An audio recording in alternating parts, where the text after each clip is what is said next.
प्रकरण 96। श्री स्वामी वामदेव जी महाराज से गुरुदेव की भेंट। सन 1991 में गुरुदेव जगन्नाथपुरी की यात्रा में थे। संयोगवश वहां पर उसी दिन गोवर्धन पीठ के जगत गुरु अपना उत्तराधिकारी चुन रहे थे। एक संत वहां बैठे हुए थे। गुरुदेव वहां गए और उन्हीं से पूछ लिया, सुना है आज यहां के स्वामी जी का उत्तराधिकारी चुना जा रहा है। मैंने भी यही सुना है। क्या उन संत का मैं दर्शन कर सकता हूं जो उत्तराधिकारी बनने जा रहे हैं, जगत गुरु के पीठ पर आसीन होने जा रहे हैं? अभी तो उन्हें ही पता नहीं कि वे आसीन होने जा रहे हैं कि नहीं। इतने में एक दूसरे सज्जन वहां आ गए और बताया कि जिनसे आप बात कर रहे हैं यही प्रस्तावित उत्तराधिकारी हैं। गुरुदेव ने उन्हें नमस्कार किया और एक प्रश्न किया, आप इस समय जगत गुरु के पद पर विराजित होने जा रहे हैं। जगत गुरु शंकराचार्य का जो पद है हमारी दृष्टि में बहुत ऊंचा है, बहुत महत्वपूर्ण है। आपकी राम जन्मभूमि के विषय में क्या राय है? आप श्री स्वामी स्वरूपानंद जी महाराज जो वर्तमान के जगत गुरु हैं उनका अनुकरण करेंगे या संत शिरोमणि स्वामी श्री वामदेव जी महाराज उनका समर्थन करेंगे? उन्होंने तुरंत कहा, मैं तो स्वामी श्री वामदेव जी महाराज का शिष्य हूं। उनसे मैंने अध्ययन किया है, इसलिए मैं तो उन्हीं का अनुकरण करूंगा। गुरुदेव ने कहा, फिर तो मैं अपनी अनंत शुभकामनाएं आपको देता हूं। उनके अनुरोध पर कुछ समय गुरुदेव ने खड़े होकर जनता के बीच में अपने विचार दिए और अंत में भावी जगत गुरु को बधाई देते हुए कहा, आप इस पद को सुशोभित करते हुए संतों की इस महान परंपरा का मार्गदर्शन करेंगे, इसका हमें पूर्ण विश्वास है।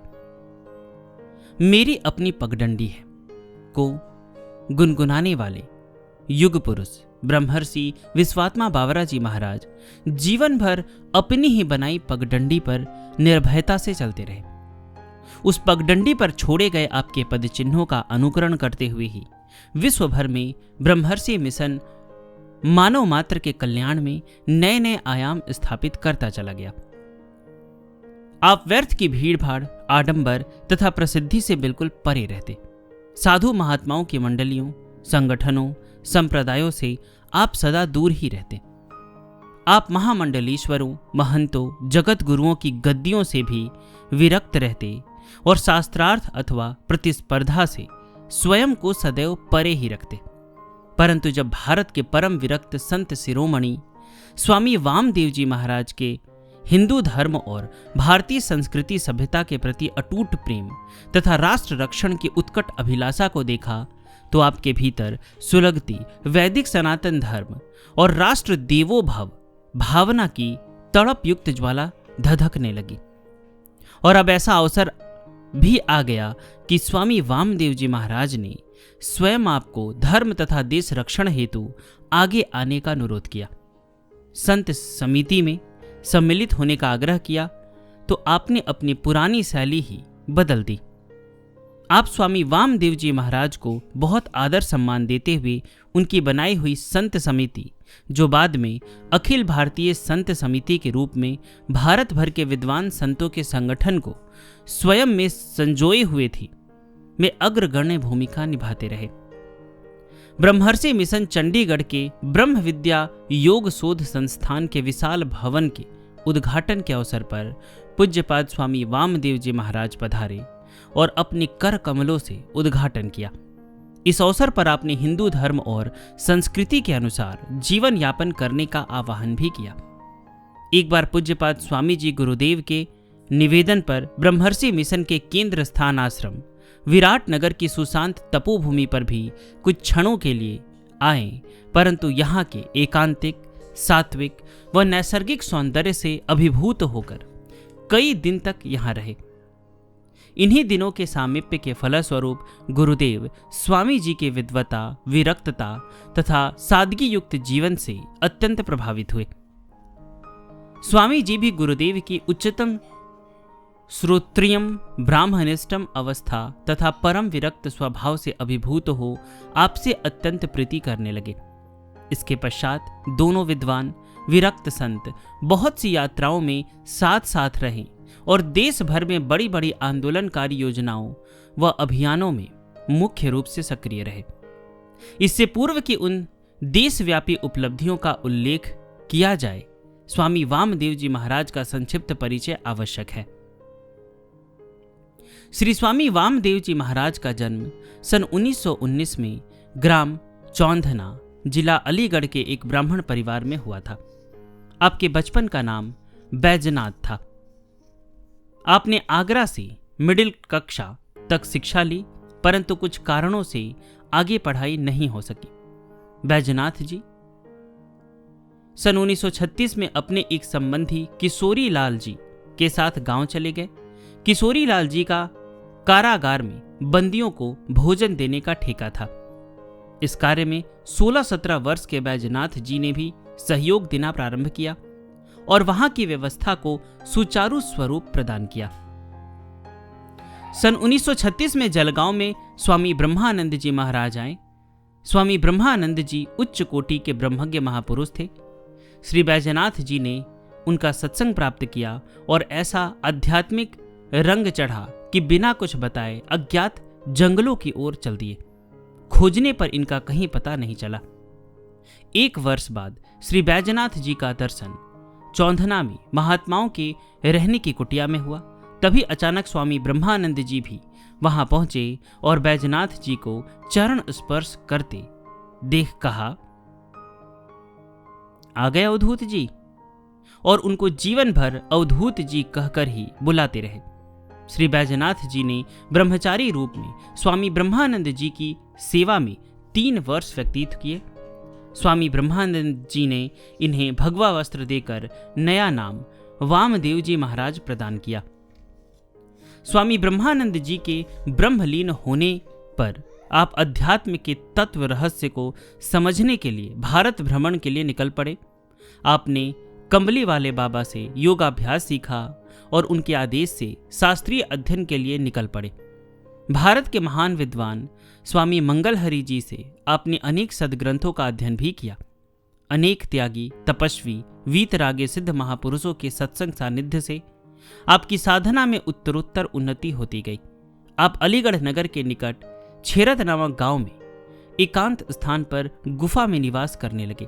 भिक्षा मांगकर खाना, लंगोटी, कटी वस्त्र, परना, कंधे पर एक चादर, दाएं हाथ में कमंडलू और बाएं हाथ में लकुटी धारण किए स्वामी वामदेव जी ने ग्राम वासियों के आग्रह पर प्रधान पद को भी स्वीकार किया।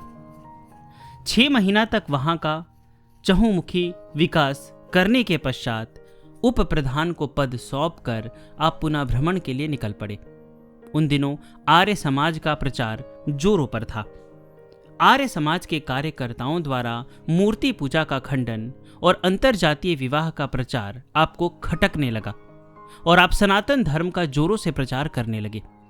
स्वामी जी को धर्म सम्राट श्री करपात्री जी महाराज की प्रेरणा से यज्ञों द्वारा सनातन धर्म के प्रचार प्रसार की सीख मिली। आप मंडली के साथ श्री राम जय जय राम संकीर्तन के साथ हाथ की ताली की ताल देते हुए गलियों, सड़कों पर पैदल घूमने लगे। जहां भी चौराहा आता वहां सनातन धर्म सम्मेलन और यज्ञ की घोषणा कर देते। आप बस्ती से दूर वृक्षों के नीचे विश्राम करते, भिक्षा मांगकर खाते और विशाल स्तर पर यज्ञ और शास्त्रार्थ के आयोजन करते। श्री वामदेव जी महाराज कहते, आर्य समाज द्वारा सामाजिक उत्थान के लिए अनेक सत्कार्य करते हुए भी इसके कार्यकर्ता क्रिया और बुद्धि का आश्रय लेते हुए भाव शून्य हो जाते हैं, हठी हो जाते हैं। ममता, आत्मीयता, प्रेम, श्रद्धा आदि भावनाओं से रहित केवल मात्र बुद्धि की तुला पर ही तोले जाने से किए हुए कार्य हमें मानवता से भी दूर ले जा सकते हैं।